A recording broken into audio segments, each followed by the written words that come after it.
AP assembly NTR భవన్లో ఉందంటూ నిప్పులు చెరిగారు వైఎస్ఆర్సీపీ ఎమ్మెల్యే రోజా. పాలకుల కాలకేయులా అంటూ మండిపడ్డారు. చంద్రబాబు నాయుడు గారు కాల్మనీ సెక్స్ ర్యాకెట్ని తప్పించుకోవడానికి ఎన్ని ప్రయత్నాలు చేయాలో అన్ని ప్రయత్నాలు కూడా నేను చేస్తూ ఉండటం మీరు గమనిస్తున్నారు.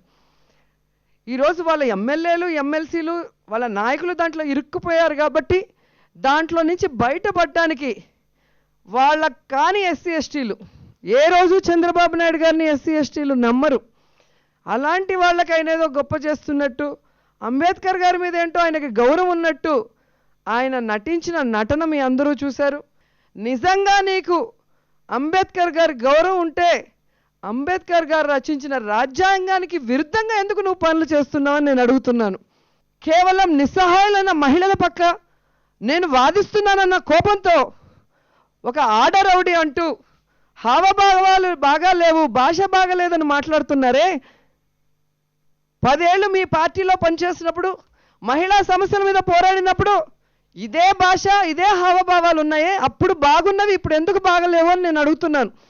అందరూ చెప్తే నేను ఏమో అనుకున్నాను, కానీ ఎన్టీఆర్ లాంటి మహానుభావుణ్ణే ఆయన పదవిని లాక్కొని అదే అసెంబ్లీలో నుంచి ఏడిపించి పంపించారు అంటే ఈరోజు నాకు అర్థమవుతుంది ఆయన ఎంత మానసిక క్షోభకి గురై ఎలా చనిపోయారు అనేది తలుచుకుంటుంటే నాకు ఎంతో బాధేస్తుంది.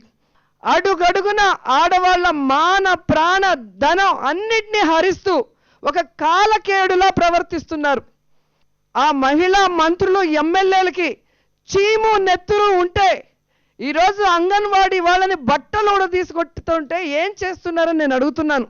మీ యొక్క పబ్లిసిటీ పిచ్చితో, మీ యొక్క షూటింగ్ పిచ్చితో పుష్కరాల్లో 30 మంది చనిపోతే 25 మంది మహిళలు ఉంటే ఆ కుటుంబాలు ఈరోజు వాళ్ళు లేక అల్లల్లాడిపోతుంటే అది చూసి మీరు సిగ్గుతో తలదించుకోవాలి, కానీ నేను సిగ్గుతో తలదించుకోవాల్సిన అవసరం లేదని కూడా ఈ సందర్భంగా తెలియజేసుకుంటున్నాను. నీ వెన్నుపోటు రాజకీయాలు నా మీద ప్రయత్నించాలంటే నీ అంతు చూసేంత వరకు కూడా నేను వదిలిపెట్టానని ఈరోజు చంద్రబాబు నాయుడు గారికి చెప్తున్నాను. ఎందుకంటే ఈరోజు చంద్రబాబు నాయుడు గారి భార్యకి కోడలికి కూడా నేను విన్నవించుకుంటున్నాను. ఈ రాష్ట్రంలో ఉన్న మహిళలందరూ కూడా కంట తడి పెడుతున్నారు.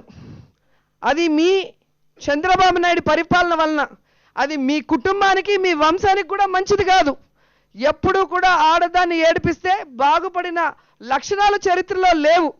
తప్పు చేయకుండా అధికారం ఉందని అధికార బలంతో ఆడవాళ్ళని చెప్పు కింద వేసి తొక్కేయాలనుకుంటే మాత్రం వాళ్ళ ఉసురు తగిలి నాశనం అయిపోతారని కూడా ఈ సందర్భంగా తెలియజేసుకుంటూ, ఈరోజు రాజకీయాల్లో ఏ విధంగా సెక్స్ ర్యాకెట్ నుంచి తప్పించుకోవడానికి నా మీద బురద జల్లుతున్నాం అనేది ప్రజలందరూ కూడా గమనిస్తున్నారు. ఇంతవరకు చరిత్రలో ఏ ప్రభుత్వానికి రాని చెడ్డ పేరు మొదటి 18 నెలల్లో కూడగొట్టుకున్న ఒకే ముఖ్యమంత్రివి నువ్వు.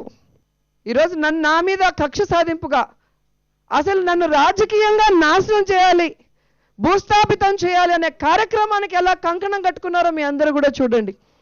రాజకీయ భిక్ష పెట్టిన ఎన్టీఆర్ దగ్గర పార్టీ లాగేసుకొని కనీసం ఆయనకి మాట్లాడే అవకాశం కూడా ఇవ్వకుండా అంత గొప్ప నాయకుడిని ఏడిపిస్తూ అదే అసెంబ్లీ నుంచి పంపించారు అంటే వీళ్ళు ఎంత రాక్షసులో ఈ రాష్ట్ర ప్రజలందరూ మళ్ళొకసారి గుర్తు చేసుకోవాల్సిన అవసరం ఉందని తెలియజేసుకుంటున్నాను.